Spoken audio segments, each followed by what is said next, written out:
بسم الله والحمد لله بسم الله والحمد لله والصلاة والسلام على سيدنا رسول الله وعلى آله وصحبه ومن والاه أما بعد فأعوذ بالله من الشيطان الرجيم بسم الله الرحمن الرحيم إن الله يحب التوابين ويحب المتطهرين صدق الله مولانا العظيم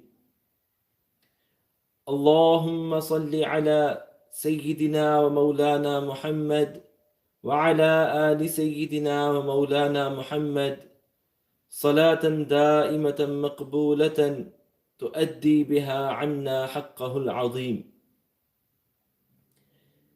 By the grace of Allah subhanahu wa ta'ala, we are blessed to be in the holy month of Ramadan and continuing to learn in relation to the important rulings regarding fiqh, the rules of wudhu. Today's discussion is in relation to those things that break the wudhu, that invalidate the wudhu, and then a discussion in relation to some people who, when they suffer from certain illnesses, find that their wudhu is continuously breaking. For example, if blood is continuously flowing, so how will they perform salah? What will they do in order to keep their wudhu? So we will be discussing that inshallah in today's lesson. Amongst the things that break the wudhu, the first thing that's mentioned by the scholars is ma kharaja min as-sabilain. Whatever leaves the private areas of a human being, that breaks the wudhu. So in that is included many things. So we can all understand from that that's the first thing that breaks the wudhu. Secondly, blood which is flowing breaks the wudhu. So the blood that moves on the outer body. So the ulama explain that the blood flows on that part of the body that you would wash either in when doing wudhu or when having a bath. So obviously the blood is always flowing inside the body. So that would not invalidate, the blood that's flowing inside the body does not invalidate the wudu, does not make the wudu broken. But the blood that's flowing outside on the outer part of the body, that would break the wudu. In the same way, any fluid that comes out due to infection, right, like pus, if that is flowing, then that also breaks the wudu. So because we said it's flowing blood, if a person finds that there's only a small amount of blood that's popping out of a wound, for example, so perhaps he's just been hit by a thorn, right? And just a very small amount of blood is on the tip of his finger, and that blood is not flowing, then that blood will not break and will not invalidate the wudu.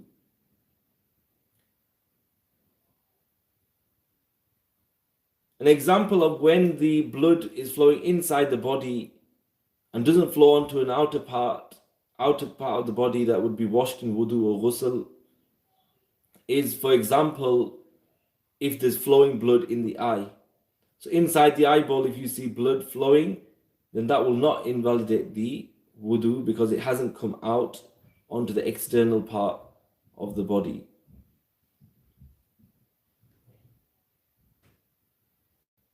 If a person stopped the blood from flowing, so the blood would flow, but he's put on a bandage or he's put tissue over the wound and he's stopping the blood from flowing, then this will still break the wudu because the blood itself would flow, but he's stopping it himself. So it's about the blood. If the blood is flowing, then it will break the wudu. It will invalidate the wudu. Now, when we're talking about blood flowing, then we can understand that injections or blood tests or any such procedures that take place, if they involve the flowing of blood and the blood would reach the outer part of the body, then that would also invalidate the wudu.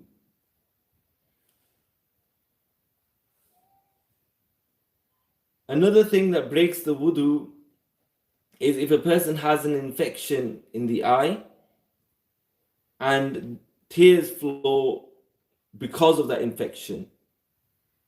These tears that come out of such an infection, for example, conjunctivitis or other such infections, then the person's tears are also impure. The tears that come out because of the infection, those tears are also impure. So you have to make sure that you don't allow those tears to touch your clothes. So you shouldn't put your sleeves, you shouldn't wipe your eyes with your sleeves, because that would make the sleeves impure of your clothes.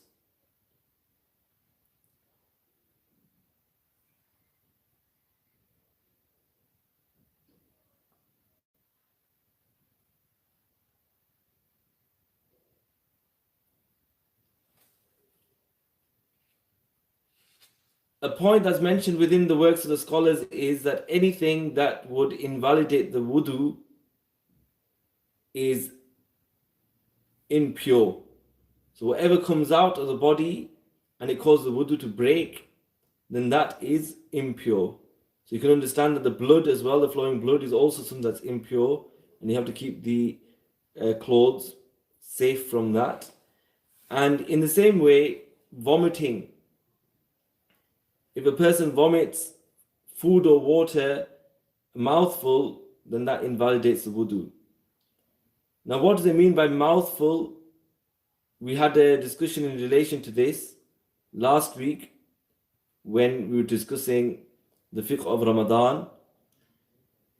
A mouthful is when a person cannot control, cannot stop the vomit from coming out. So a mouthful of vomit will also break the wudu, and this is also impure. So you have to protect your clothes and body from it. If you don't manage to do so, then you would have to make sure you change your clothes and clean your body, purify your body before performing salah. In terms of laughing during salah, during normal salah, as in the salah in which we perform ruku and sujood, if you laugh loud, meaning that other people hear you laughing, then this will not only invalidate the salah, but it will also invalidate the person's wudu. If the person laughs, however, laughs in such a way that only the person hears the laughing, the people around him don't hear him laughing or her laughing, then the salah will become invalid, but the wudu will not become invalid. Smiling during salah does not break the salah, and it does not invalidate the wudu. It's important to know that smiling for no apparent reason, smiling not because, for example, you've read an ayah of mercy, or you've read about Jannah, right? You've recited the Quran and you're smiling because of what you're reading. But rather, if you're smiling due to something worldly, then this is against the respect of salah. It's against the concentration that you should have when performing salah. But your salah will not be invalid, and your wudu will also not be affected. So the only situation in which laughing affects your wudu, laughing loud, is if you laugh loud during the salah. Now, laughing loudly is against the sunnah, and therefore a person should avoid laughing loudly to the extent that other people hear him anyway. So this is not a good thing to do generally. So one should avoid it.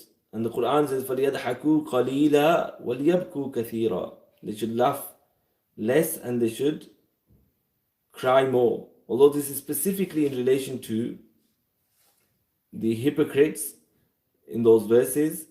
But then you find in the hadith that the Prophet ﷺ said that if you knew what I knew, you would laugh less and you would cry more.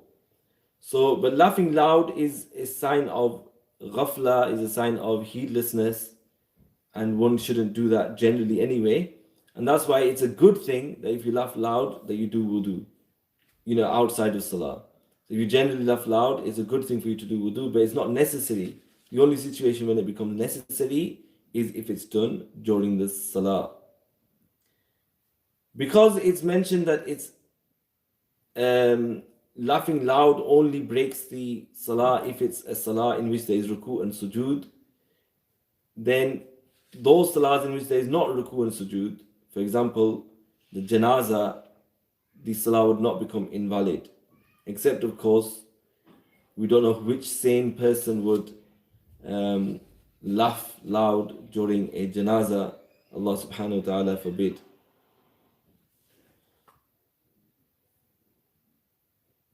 There's a famous misconception amongst the public, and that is that if the area that you're meant to cover of your body opens up in front of somebody else, the people think that our wudu has now become invalid. This is wrong.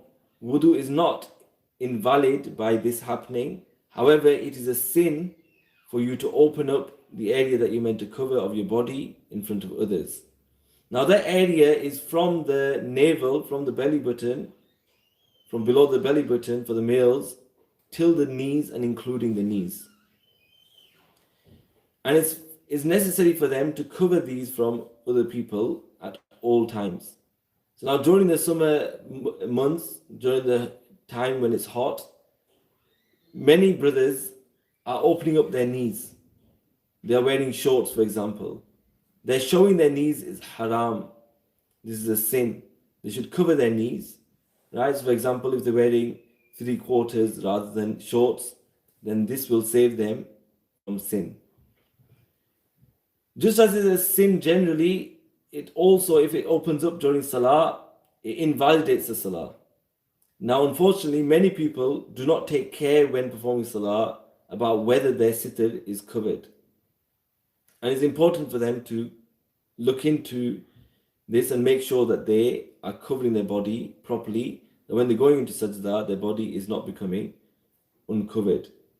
For the females, the entire body is a sitter apart from the face, the hands, and the feet. So if they show their hair, for example, in front of others, this does not break their wudu.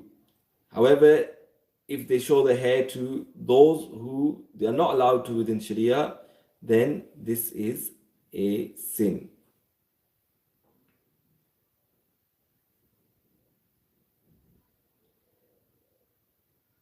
Because the opening of the sitter does not break the wudu when alone, especially, and of course in front of others it's a sin, but unless there's a dire need to do so, for example, because you're getting treated or whatever else.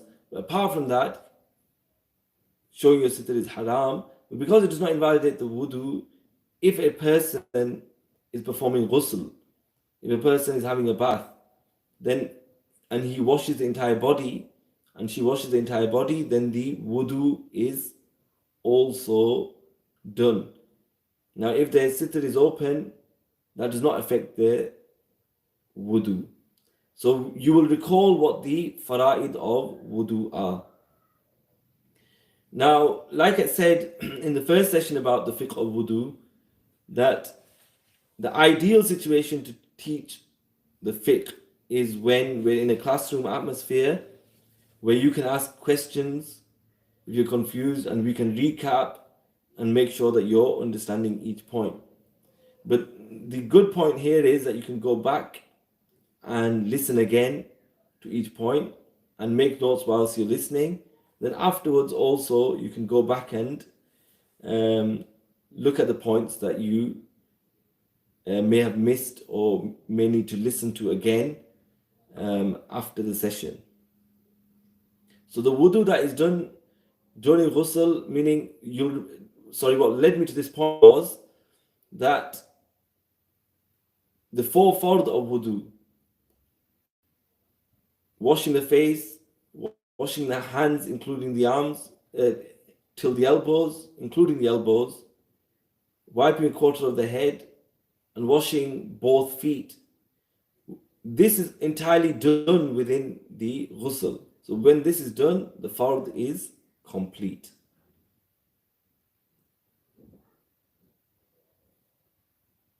In terms of the earlier discussion we had about blood, this leads us on to discussion about those who have bleeding gums. So when they spit out, they find that there's blood in their spit. Now, when will this break the wudu? We will look at the color. So when you spit out, if the color of your spit is more towards red, then that means there's more blood than saliva, and that will mean that your wudu is invalid. If the color of the saliva is more towards white or light yellow, then that shows that there's more saliva than blood, and therefore your wudu will not be invalidated. So you look at the color when you're spitting out to find out if the wudu is invalid or not. So one of the cures for this is actually miswak, that thoroughly cleaning the teeth and rinsing the mouth will inshallah help a person be free from having such issues with the gums. Now we're fasting, so the discussion about bleeding gums will also raise questions about what happens to the fast. Now, if the person has bleeding gums, does not allow the blood to go below the throat, then the fast is valid. They should spit out the blood. Now, in terms of the fast, it's affected by the taste more than the color. So we will look at the taste that's going below your throat. If the taste is of blood, or you feel like the taste is more towards blood, then this will mean that your fast is invalid. But if it's more of saliva, then your fast is valid. So there's different ways of looking at it. So in relation to the fast, you're looking at the taste. But when it comes to wudu, you're looking at the color of the saliva. Before we move on to the discussion in relation to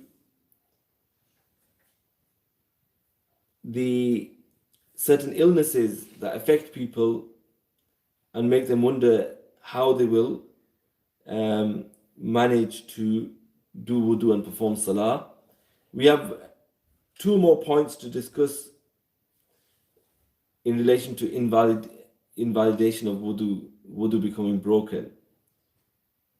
Firstly, we have the discussion in relation to sleeping whilst in the state of sleeping. Will that invalidate the wudu or not? And when will it invalidate the wudu? And then we will have the discussion in relation to a person being uncertain about being in the state of wudu, or has my wudu gone or not. So a person has doubt about whether their wudu is broken or not. So in relation to the first point, sleeping breaks the wudu if there are 2 things found. Firstly, that the person is not firmly sat down. So if the person has the bottom firmly seated, then that will mean that the wudu is not broken by their sleeping. And secondly, sleeping in a way that does not prevent deep sleep. So you're sleeping in such a way that you will sleep deeply. So these are two things that have to be there together for the wudu to become invalid while sleeping.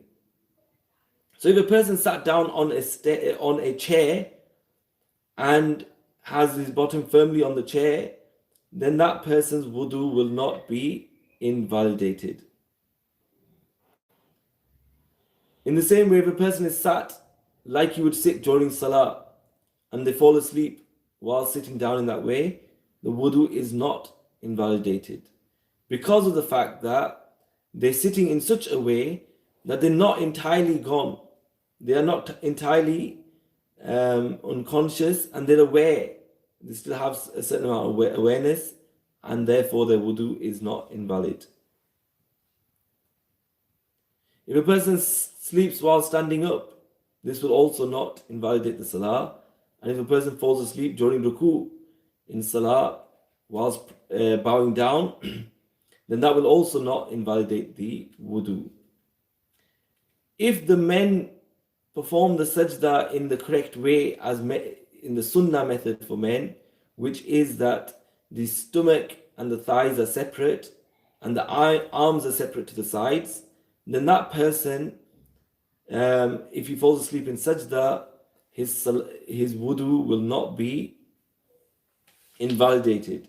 But there's a separate ruling, of course, that if a person falls asleep during a part of salah, then he will have to repeat that part of salah during which he was asleep.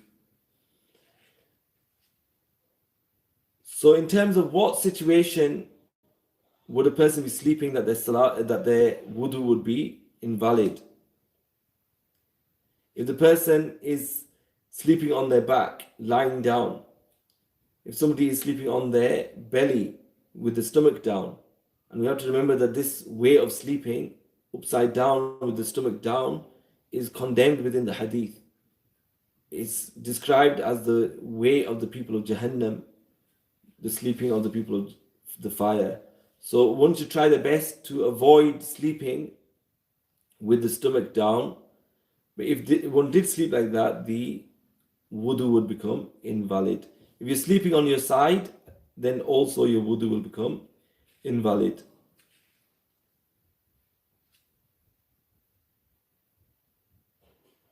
If the women fall asleep during sajda and they're performing sajda in accordance to the way that women should do sajda, meaning with their arms next to their body and their stomach connected to their thighs, in that situation, their wudu will become invalid. So these are some of the aspects of discussion about sleeping and how it invalidates the wudu. Now, a person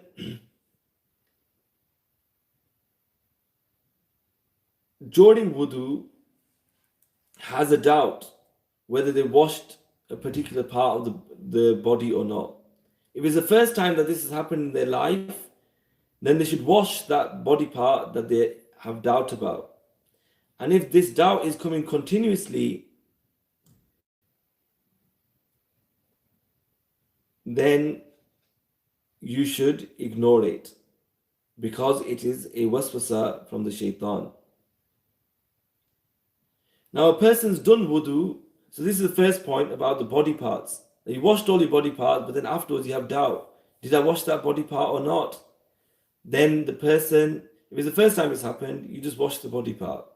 But if it's happening always, then you should not follow the doubt. A person has done wudu and they return to their room.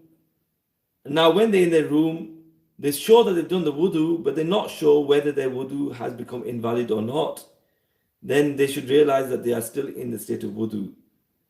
So your wudu will only become invalid when you are sure and you're 100% sure that your wudu has gone, to the extent that you were able to say qasam, you're able to do oath Now, unfortunately, many of our viewers are in Bradford, and in Bradford, you say qasam about everything, right? So this, Allah forbid. The Quran says, وَلَا تَجْعَلُوا اللَّهَ أُرْدَةً لِأَيْمَانِكُم. You do not make Allah a target of your qasams. So, in our communities, people are saying qasam all the time, right? About the slightest of things. And they're often lying, which is a sin. Lying is a sin anyway, but then saying qasam and lying is an even bigger sin. So when we're saying that they can do qasam, it means that they are so sure that they would be able to give an oath, and they are truthful, and they are so truthful that they're able to give oath by the name of Allah subhanahu wa ta'ala that their wudu has gone. Then their wudu goes. Otherwise, if it's always they follow doubt, they'll fall into the traps of shaitan. So one of the main cures for those people who suffer from doubt about wudu, that they're always worried about whether they have wudu or not, is for them to ignore the doubt that's coming and follow the certainty. And the certainty is that they've just gone to do wudu and they have wudu. That certainty will only be removed when they are absolutely sure that their wudu has gone. So it's mentioned by the scholars that when you repeat wudu because of the fact that you're doubtful, then this is not caution, but rather you're following the shaitan. The shaitan's the one who's putting you in doubt, and you're following him, you're following his whisper, and you won't become free from this whisper unless you stop following his command. If you are sure that you left one body part during wudu, right, but you're not sure which one it is, then if you should wash your left foot, and inshallah you'll be forgiven from, and your wudu will be valid, and you'll be forgiven for the forgetfulness. The Prophet ﷺ said, "Rufi'a an ummati al-khata'u wan-nisyan." Forgetfulness and mistakes are raised and forgiven from my ummah.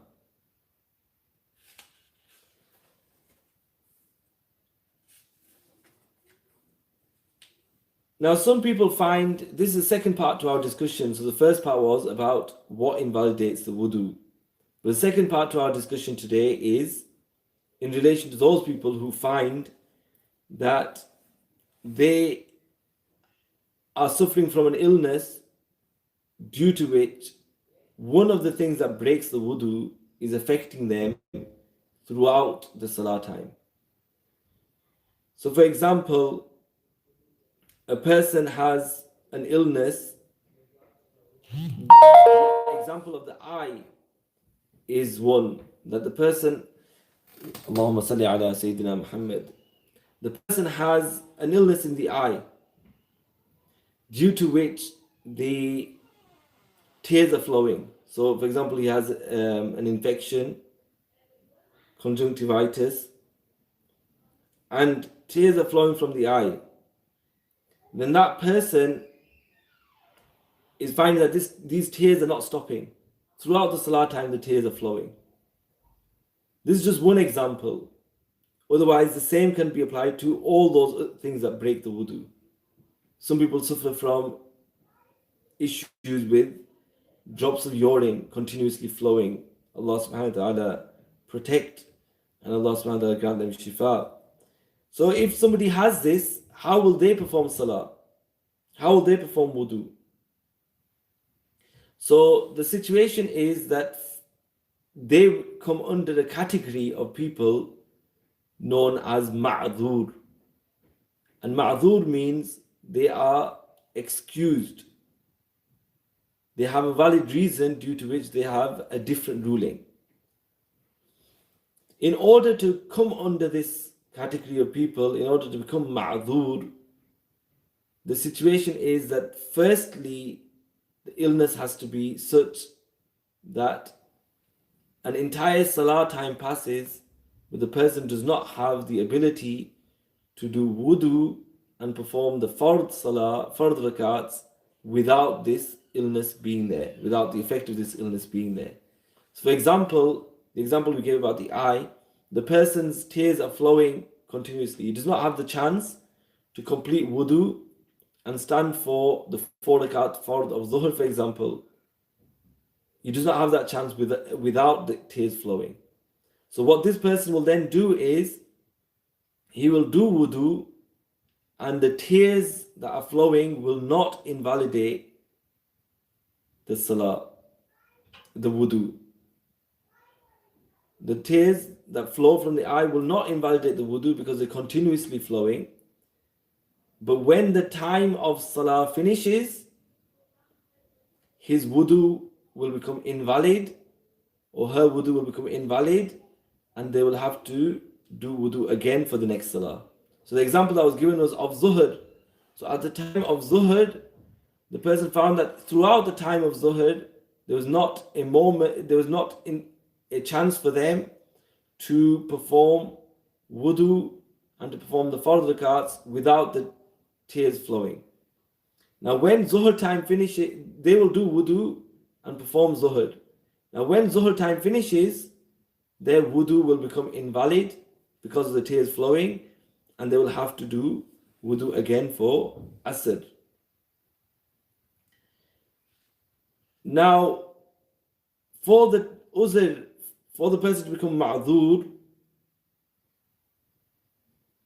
firstly, this was a situation that in that first time, salah time, the example we gave was of Zuhr.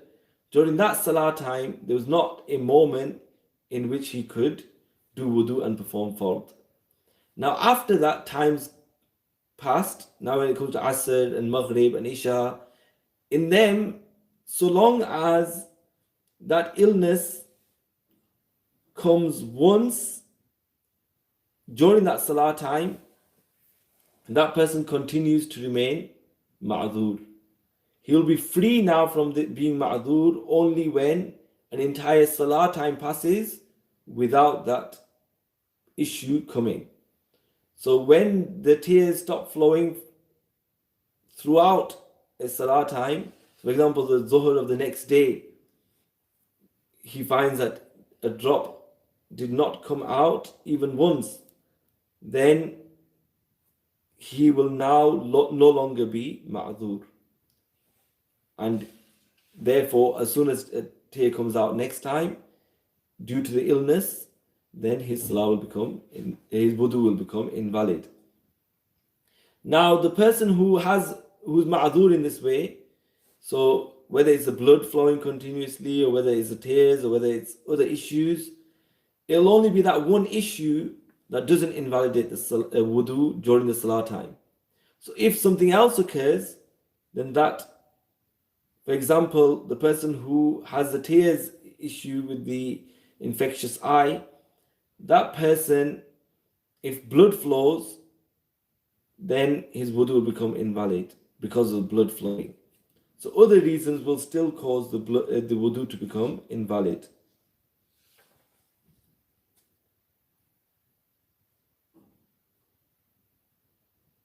Now, this question often arises because many of these issues are such that because of them, the person's clothes are affected as well. So, for example, those who have issues with drops of urine find that their clothes are continuously becoming impure. So how would they perform salah? So if it's possible for them to purify the clothes, or wear pure clothes and perform salah, then that's fard for them. But if they know that whilst offering salah, the clothes will still become impure, then they don't need to purify the clothes, and they can perform salah in the same clothes, because of the fact that they know that they cannot avoid the impurity of the clothes. And unfortunately, that comes alongside this discussion about the wudu becoming invalid, because the person finds that just as the thing that's breaking the wudu is also making the clothes impure as well.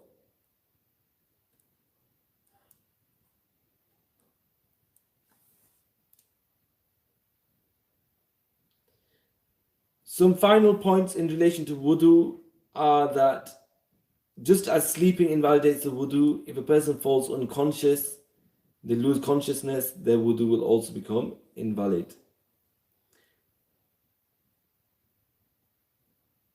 If wudu becomes invalid whilst you're doing wudu, you have to restart the wudu. So if you washed your face and you washed your arms, now you find all this blood flowing, then you have to start the wudu all over again. Whilst not in the state of wudu, you are not allowed to touch the Holy Quran, and you're not allowed to touch any verse of the Holy Quran or the translation of any verse of the Holy Quran. So without wudu, you cannot do this. You have to do this with wudu. In terms of reading the Quran up by heart, this is allowed without wudu. And in the same way, listening to the Holy Quran without wudu is permissible. And if it's a book in which the majority of the words are not from the Holy Quran, then you are allowed to touch the book without wudu, although it's best for you to have wudu when touching and reading books. But if you don't have wudu, you should not touch the verses of the Holy Quran. So we ask Allah subhanahu wa ta'ala that Allah subhanahu wa ta'ala enlightens our hearts with understanding of the deen, and that Allah subhanahu wa ta'ala grant us the ability to perform wudu and perform salah in the best of manners. Ameen bi jahi Nabi al-Kareem. أقول قولي هذا وأستغفر الله لي ولكم والسلام عليكم ورحمة الله وبركاته.